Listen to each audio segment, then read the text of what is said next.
एक छोटी सी दुकान और एक छोटे से रूल का वायलेशन, आखिर में रिजल्ट क्या आता है? पुलिस वालों ने अपने पुलिस थाने के अंदर कैद करके एक बच्चे को जान से मार दिया और एक आदमी को जान से मार दिया। इससे एक बात क्या समझ में आती है कि पुलिस वाले कानून को अपने आप से ऊपर समझने लगे हैं, बल्कि इन रियलिटी सच्चाई ये होती है कि पुलिस वालों को जो पावर दी गई है वो कानून ने ही दी है और कानून से ऊपर पुलिस वाले अपने आप को समझने लग जाते हैं। जब मन करता है आम जनता के ऊपर अपनी पावर का गलत इस्तेमाल बहुत अच्छे से करते हैं, रिश्वत लेते हैं और इस केस के मुताबिक जान से मारने पे इतने ज्यादा असॉल्ट करते हैं, इतनी ज्यादा मारपीट करते हैं, इतनी ज्यादा इंजरीज पहुंचाते हैं, एट द एंड जो आम जनता होती है उसको जान से मार दिया जाता है। और इसके बाद में भी पुलिस वाले सबूतों को मैनिपुलेट करते हैं, सबूतों को छुपाते हैं ताकि उनकी सच्चाई बाहर ना आ जाए, उनकी सच्चाई कोर्ट तक ना पहुंच जाए। और अगर पहुंच जाएगी तो एट द एंड जैसे इन 9 पुलिस वालों को कोर्ट के द्वारा फांसी की सजा आखिरकार सुनाई गई है। तो आज इस वीडियो के अंदर संथाकुलम एक मदुरई के पास में एक जगह है, लोकेशन है, वहीं पर एक व्यक्ति जो है अपनी एक छोटी सी दुकान चलाता था। उसमें अपने बच्चे को भी साथ में दुकान पे बैठाता था। एक छोटा सा वायलेशन ये था, रात को 9 बजे के बाद में उस व्यक्ति ने अपनी दुकान खोल के रख ली थी। बस यही छोटा सा वायलेशन था, बस यही छोटा सा एक रूल ब्रेक करा हुआ था कि रात के 9 बजे के बाद भी उसने अपनी दुकान कुछ टाइम के लिए खोल के रखी हुई थी। पुलिस वाले आते हैं, बच्चे को भी और उस आदमी को भी अरेस्ट कर कर अपनी थाने में कैद करके रखते हैं और इतना ज्यादा असॉल्ट करते हैं, इतनी ज्यादा इंजरीज पहुंचाते हैं, एट द एंड वो बच्चा और वो आदमी दोनों मर जाते हैं। इसका मतलब ये क्लियर वायलेशन है, क्लियर मर्डर है, ये क्लियर मर्डर का केस यहां पे बनता है।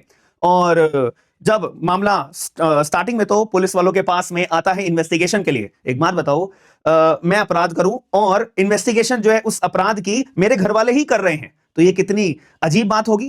तो मेरे घर वाले तो मेरे को बचाने के लिए ही सबूत इकट्ठे करेंगे, जो रिपोर्ट बनाएंगे मेरे घर वाले मेरे को बचाने के लिए ही तो करेंगे ना।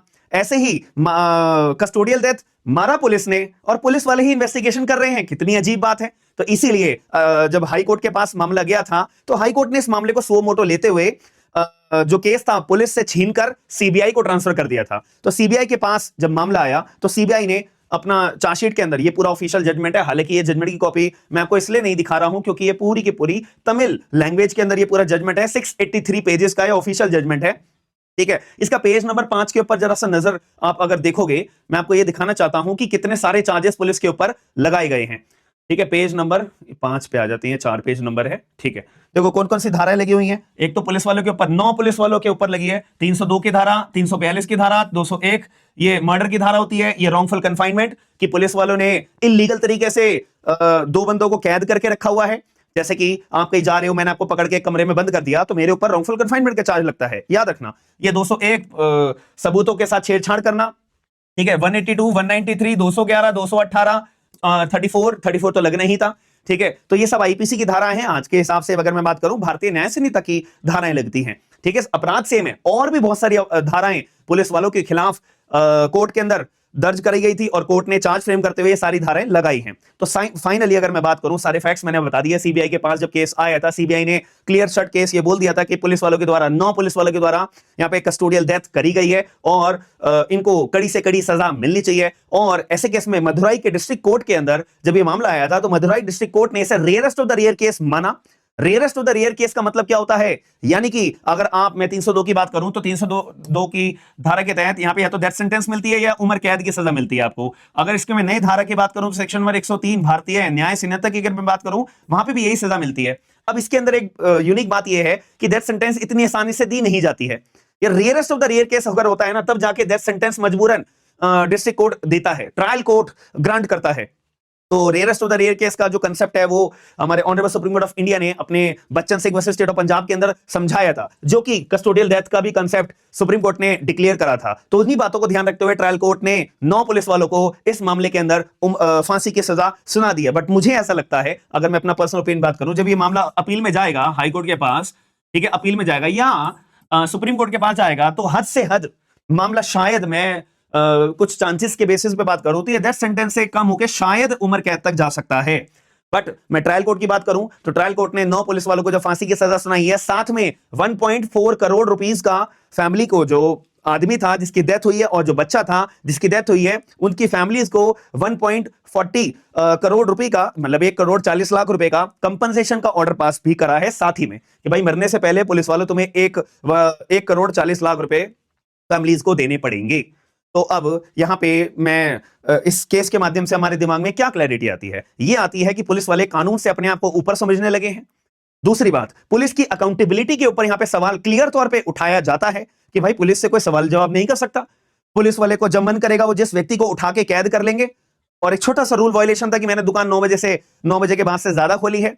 आप अगर दिल्ली की भी बात करोगे, दिल्ली के इतने सारे पुलिस थानों में अभी रिसेंटली भी एक और पुलिस वालों के द्वारा एक वकील के ऊपर मारपीट करी गई थी। मामला क्या था, बस छोटा सा कि पुलिस वालों ने एक व्यक्ति को कैद करा था और अब एक रूल होता है, मतलब बीएनएसएस के अंदर, मतलब इन शॉर्ट्स एक कानूनी प्रक्रिया है, अगर मैं सीधे शब्दों में बात करूं, ज्यादा टेक्निकलिटीज के ऊपर बात ना करते हुए, कि अगर किसी व्यक्ति को पुलिस वाले कैद करके रखते हैं तो उस व्यक्ति के पास अपना कानूनी अधिकार है, संवैधानिक अधिकार है कि वो जितने टाइम तक के लिए अपने पुलिस की कैद में है वो अपने वकील से बातचीत कर सकता है, वकील से राय ले सकता है।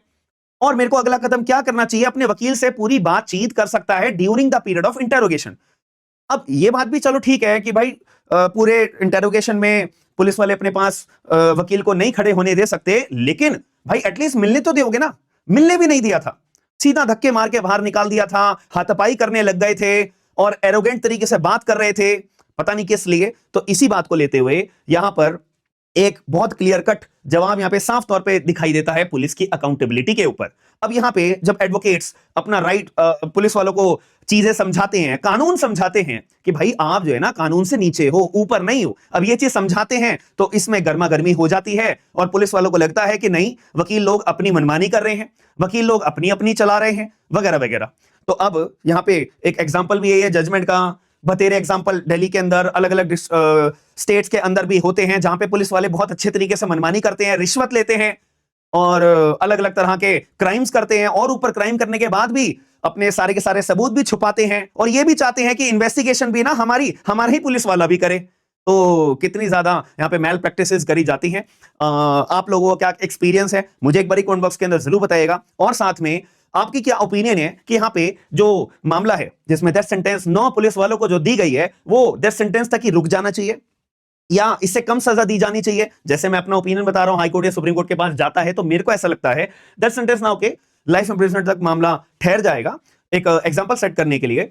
तो आपका क्या मानना है एक बार कमेंट बॉक्स के अंदर जरूर बताइएगा, साथ में अपना एक एक्सपीरियंस जरूर बताना कि जब आप कभी पुलिस वालों से आपने डील करा हो as an advocate, as a आम आदमी, तो आपका क्या एक्सपीरियंस रहा है मुझे एक बड़ी कमेंट बॉक्स के अंदर जरूर बताइएगा। और वीडियो को प्लीज प्लीज इस वीडियो को लाइक करके शेयर जरूर करिएगा, क्योंकि वीडियो लाइक करने से ना मेरा कोई फायदा नहीं होता, ना ही आपका जेब से मैं कोई पैसे मांगता हूं।